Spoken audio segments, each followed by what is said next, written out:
그다음에 두 번째 안철수 뭐 이런 거 아니에요? 안철수는 뭐 같이 할지 어떨지 모르지만 일단 안 할 수도 있는 거 아닙니까? 네. 그죠? 그러면 자 이제 홍준표를 지지했던 표가 어디로 갈 거냐에 따라서 결판이 나는 거예요. 그죠? 네. 결판이 나는 거예요. 근데 그 사람들한테 야 너 역선택이야. 잘 꺼져. 그러면 윤석열 지지하겠습니까? 그 사람들이? 꿔준 표 이런 거죠? 꿔준 표니까. 그러니까 그런 식으로 얘기를 하면 그래 알았어 안녕 이러지. 윤석열 지지하겠냐고. 저가 윤석열 후보라면 저는 내가 민심에서 비록 이게 내가 당심에서 이겼지만 내가 민의를 받들지 못했다. 이런 면에서 내가 이 결과를 꼭 기뻐할 수만은 없다.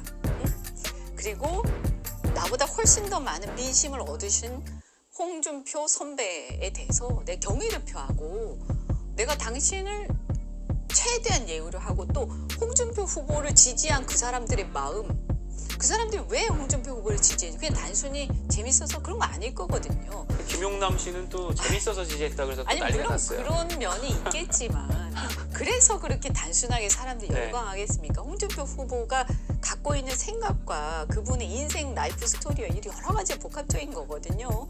그래서 홍준표 후보가 대통령으로서 내가 대한민국을 어떻게 하고 싶다라고 외치고 그것에 호응했던 사람들의 그 열기가 있잖아요. 네. 이거를 내가 비록 부족하지만 윤 후보가 이렇게 얘기를 해야 된다는 거죠. 내가 비록 부족하지만 내가 그 생각을 그 마음을 내가 최대한 담겠다. 그리고 그것을 위해서 내가 홍준표 후보한테 끝까지 내가 조언을 구하고 내 도움을 받고 이분한테 내가 존경을 표하겠다. 라고 해서 홍준표 후보를 지지했지만 국민의힘은 싫은 그리고 홍준표 후보를 지지했지만 윤석열 후보는 싫은 사람들한테 저 사람도 괜찮네. 저 캠프도 괜찮네. 우리 한번 들어볼까 하는 마음을 갖게 돼야 이게 원팀이 되는 거예요. 예를 들어서 우리가 무슨 제가 가가지고 뭐 한다. 이준석 대표가 가가지고 뭐 한다. 이런다고 이 2030들이 우르르 딸려오고 하는 그런 객체가 아닙니다. 그렇게 생각을 하는 거예요. 그러니까 지금 이 캠프 안팎에 있는 분들이 이준석은 2030 책임져라 이거거든요. 그죠? 그것도 너무나 천박한 생각이에요. 정말 수준 낮은 생각이에요. 그러니까 2030이 여기로 몰면은 저기로 가고 또 반대로 몰면 또 반대로 몰려가고 그런 애들로 보는 거예요. 그죠? 그러니까 이준석이 2030 책임져라.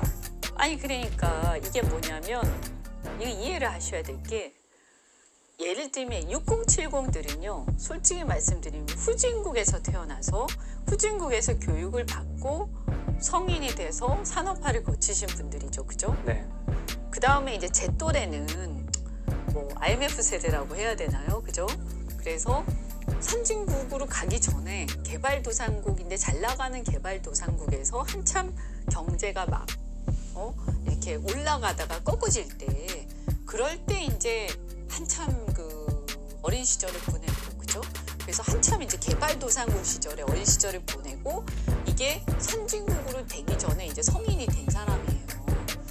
그 다음에 지금 2030이나 10대들은 어떤 애들이냐면 어떤 친구들이냐면 그 선진국에서 태어났어요.